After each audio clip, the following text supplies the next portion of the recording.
Hi, and welcome to Affiliorama. I'm Mark. In this lesson, we will be covering 7 valuable techniques and tools to help you develop the best keywords for your niche. If you haven't selected a niche yet, take a look at the previous lesson, Unearthing Profitable Niches, to select one or two for basing your keyword research on. You can have the best affiliate product in the world, but if your buyers can't find your affiliate page, you might as well try selling a single sock. That's where keywords come in, to help direct people who might want your product to an affiliate site and offer. The first stop is uncovering how to use the best supercomputer ever known, the human brain, in this case, yours, to come up with ideas. We'll then give you helpful sources for inspiration to expand on these initial ideas. Keyword research can be a fairly time-consuming process, so we'll give a little tip for categorizing useful sources. Buyer intent is an important part of the selection process to ensure you're finding the most profit potential keywords, so we give you some insight on that as well. We then cover how to generate long-tail keywords, which are essential for targeting the most relevant search terms for your niche or product. Now, life is always a little easier when there's less competition. Keywords are no different, so we'll help you save time by trimming the words with the most competition from your list. And finally, we'll cover how to pull all your research into a complete keyword list for optimal effectiveness when you make your website and content. Now, one of the most frequently overlooked methods for keyword research is manual brainstorming. You've got a great brain, now put it to use. You can use a piece of paper and a pen, but my preferred method of brainstorming is MindMeister, which you can find at www.mindmeister.com. Now let's say we have footwear as a niche. This is how we would start our keyword building process. On the front page, you can click on the green Try a Live Demo button to try it first or get started to sign up so you can save your brainstorms. Now, once you're in, what do you do first? You need to begin with your niche and sub-niches as a basic starting point. After all, when talking about the topic of what you have for dinner, it pays to start with what you're thinking of having. An obvious starting line is a good thing. Now, in the case of footwear, I place the word itself in the center. You can branch out from this simply by pressing Enter. Then you enter sub-niches easily by pressing Enter. Now, in this case, we're looking at phrases such as sports shoes or women's shoes. It's important to evaluate your ideas as you go, eliminating irrelevant options and using relevant ones in combinations wherever possible. Now, for the sake of this example, we're going to explore one sub-niche in particular to give us the chance to really dig deep. Let's face it, women are generally more shoe crazy than men, so we'll look at women's shoes to give us lots of options. The first thing to ask is, which sub-niches are relevant to my focus here? With women's shoes in this case, chances are men's shoes won't be applicable anywhere, whereas summer shoes might still be. Then, what types of product or service are available in your focus sub-niche? In this case, for example, I might put high-heeled shoes or casual flat shoes next to women's shoes. Simply select the women's shoes bubble and click Shift and Tab together to enter the branches. Finally, use the name of your sub-niche to create keyword branches on related sub-niches. In this case, with the sub-niche of women's shoes on the related sub-niche of summer shoes, I could put women's summer shoes to create a new keyword that is still relevant. Adding one of the original sub-niche branches will give you an even more specific keyword. In this case, women's summer casual flat shoes. So you've got a branch of basic words and phrases in your brainstorm, and you're ready to build a more in-depth seed keyword list from it. We've got some great tips on where to look. If you have products in mind already from the likes of ClickBank, look at their sales pages. If you don't have any products in mind, look at the most popular sales pages in your niche on websites such as ClickBank, or examine Amazon for physical products. Looking at shoes on Amazon, if I select Sort by New and Best Selling in the top right corner, I get a list of shoes that are top sellers. The list also comes with hints about well-performing products in my sub-niche. Nine West seems to be a well-liked brand, for example, and pumps is a descriptive word that potential customers could be searching for. Now, let's say I looked at the sales page for this particular product. I learned that peep toe pump is a product type. This could be a seed keyword for this product. Scrolling down, I can look in the product description to find phrases like trend right footwear or semi-wrapped platform. Underneath that, I can see the customer reviews.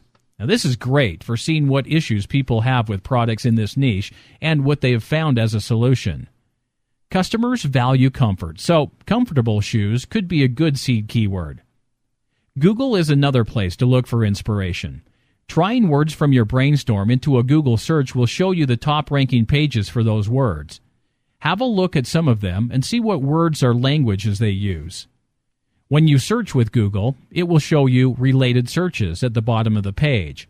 This is a really smart, fast, and easy way of getting popular relevant seed keywords that you may not have even known were there. Searching for casual flat shoes from my initial brainstorm has given me the term casual ballet flats as a popular related search, so I can add them to my seed keyword.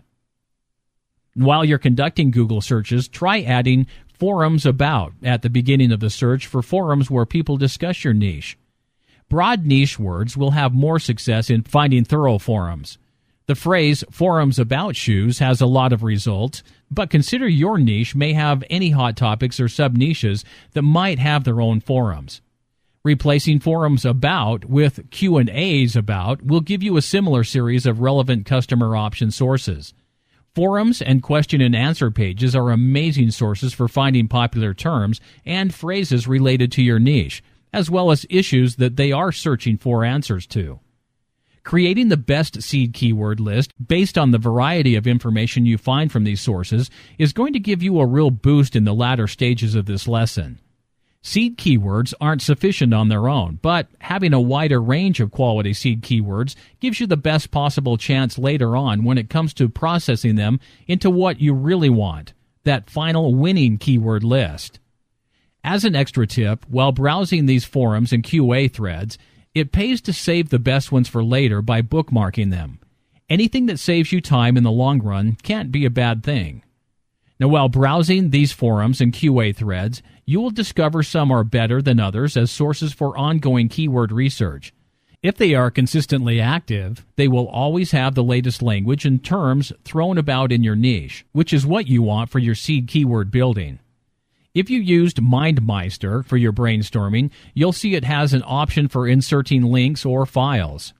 Now, when you have the branch that the link relates most to selected, go to the menu on the right. Make sure you have the blue right-facing arrow selected to enter the link in the box underneath that says URL.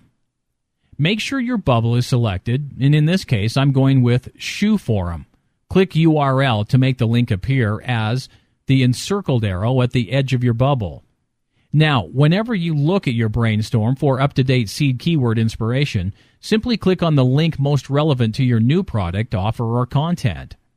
It's easy to get swept up with only targeting high-volume keywords, but you shouldn't ignore buyer intent.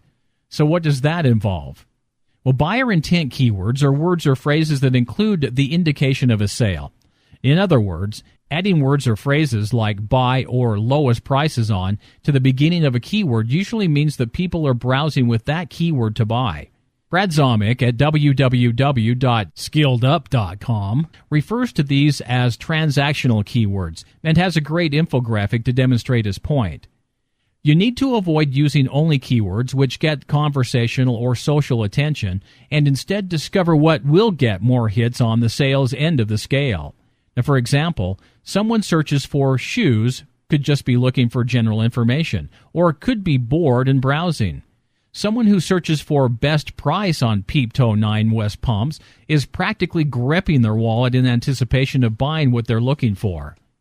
Keywords with buyer intent often have lower competition because they have a lower search volume than general words. But in theory, they have a much higher conversion rate when they're searched for, and that makes them a very valuable resource to explore.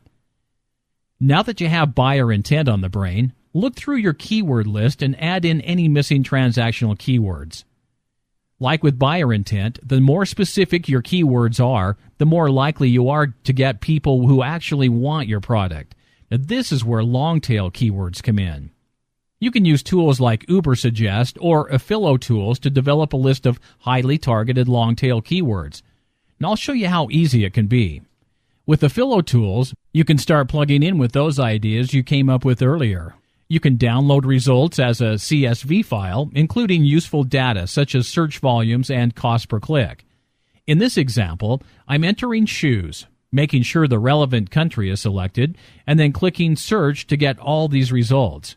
Now keep an eye on that first column after the results, local monthly volume, to see which ones are most sought after. If there is a low number of monthly searches, that keyword might not be worth your time. It's a similar process with Uber Suggest. Just enter the relevant details, then click Suggest. And there you go. Generated list of keywords that people are searching in relation to your words. At this point, you can search to your heart's content. Take phrases that show up from one search run and then add them to the search box for even more ideas. Keep a list of all your keyword data by exporting to CSV so you can organize and refer to it later. Now, by the end of this stage, you should have a rather large inventory of relevant keywords. So, out of that multitude, which ones do you really want to use? Well, this is where the filtering process comes in. We've expanded our list further and further to get the best scope possible, and now it's time to refine for true quality. With Traffic Travis, it's easy to determine the search competition for any given keyword. When Traffic Travis is loaded, make sure you have the SEO tab selected and then choose the competition option within that. Click on the keywords typing box and a small window will pop up for you to enter the keywords in. Copy and paste words in groups, click OK, and let the search do its thing. You can then see the difficulty levels of different words. Shoes and buy shoes are very general, so it makes sense that they have a result of very difficult, whereas best price on peep toe pumps is a little more specific and has a medium difficulty. You want to eliminate words with high difficulty whenever possible, especially if you are a new affiliate, as your chances of ranking high enough with them to be worthwhile are unlikely. Make sure to export these search results to CSV so you can organize and refer to them later. So now that you've eliminated low search volumes and undesirable competition, it's time to make a primary keyword list that consists of the best 30 or 40 keywords for a beginning site. You'll want a larger list for larger sites. Remember, the higher the search volume and the lower the competition, the better. So make your selections with this in mind. Those transactional keywords are the most important after that initial rule because of their higher level of profit potential. A good way to put this all into perspective is to think of keyword research like selling apples from an orchard. If you just go and pick up the first few you came across on the ground, chances are they'll be half rotten and no one will buy them. You have to harvest the whole orchard and put the apples through a quality filtering process. It may seem like a lot of work for the same amount of keywords, but the quality difference is what could make or break it for you in this phase of your affiliate strategy. With that in mind, you've worked for these results. Be sure to use them to help guide your content creation and marketing efforts going forward. Use a maximum of 5 keywords per page, but preferably less. A last quick tip for your keyword strategy is to only use as many keywords per page as you can naturally fit into your content without spamming or listing. If you are just pumping the page full of keywords, you will put search engines and people off, and they won't come back to your site. So there you have it. We've shown you how to develop your seed keywords. We started with brainstorming using MindMeister and then developed our inspirational sources to save for later. We stressed the importance of buyer intent or transactional keywords in your keyword research process. With the seed keyword list all up and running, we expanded the quality and variety of keywords with tools such as Philo Tools and Uber Suggest. Traffic Travis then helped us to eliminate the highest competition words to end up with our final keyword selection. It's time to get started on your own keyword research, beginning with the seed keyword phase. Be sure to download Traffic Travis and sign up for Philo Tools at www.aphilorama.com/tools. Now, once you've gone through the process, you can save your final list and start applying them to your website.